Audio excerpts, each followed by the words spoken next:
शांत हो जाता है। ये भी मुझसे ढेरों बातें करती है, मैं सारी शिकायतें इन्हें सुना देता हूँ, ये सारी शिकायतें मुझे सुना देती हैं। यशोदा मैया को कन्हैया की बातों में बड़ा रस आने लगा।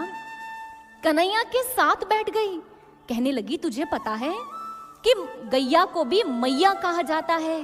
जानता है, हमारी संस्कृति में गौ को मां माना जाता है।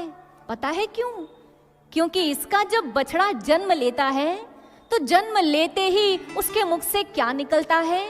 मां। इसलिए गैया को मैया कहा जाता है। जैसे एक साधारण मां 9 महीने तक अपने गर्भ में शिशु को धारण करती है, लगभग गौ मां भी अपने शिशु को उतने समय के लिए अपने गर्भ में धारण करती है।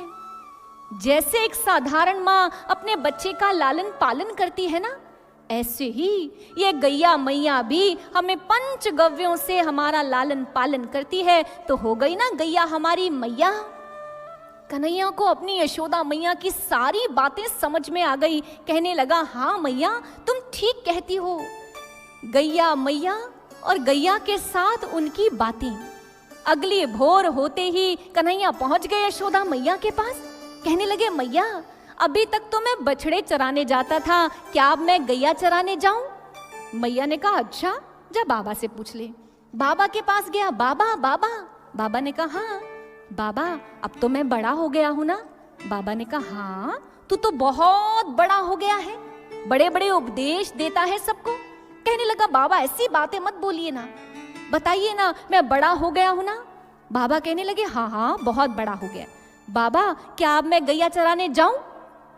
बाबा कहने लगे, पंडित जी को बुलाना पड़ेगा, शुभ मुहूर्त निकलवाना पड़ेगा, देखते हैं। कन्हैया ने कहा, बस मैं पंडित जी को यूं गया और यूं लेकर आया।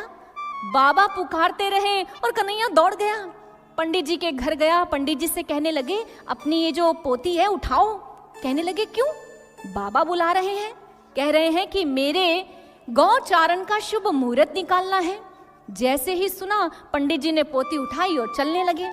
कन्हैया ने कहा, देखिए बस आज का या कल का ही मुहूर्त निकालना। पंडित जी ने कहा, ये कैसी बात हुई? कन्हैया ने कहा, आप तो मेरे बारे में जानते ही हो, माखन की मटकी छींके पर टंगी हो, और फिर आप जानते हैं मैं कौन हूं, माखन चोर।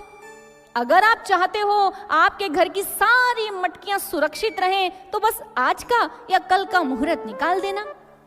पंडित जी ने कहा, जी महाराज जैसी आपकी आज्ञा, और चले गए। जैसे ही पहुंचे नंद बाबा के पास, पोथियां खोल दी और लगे हैं उंगली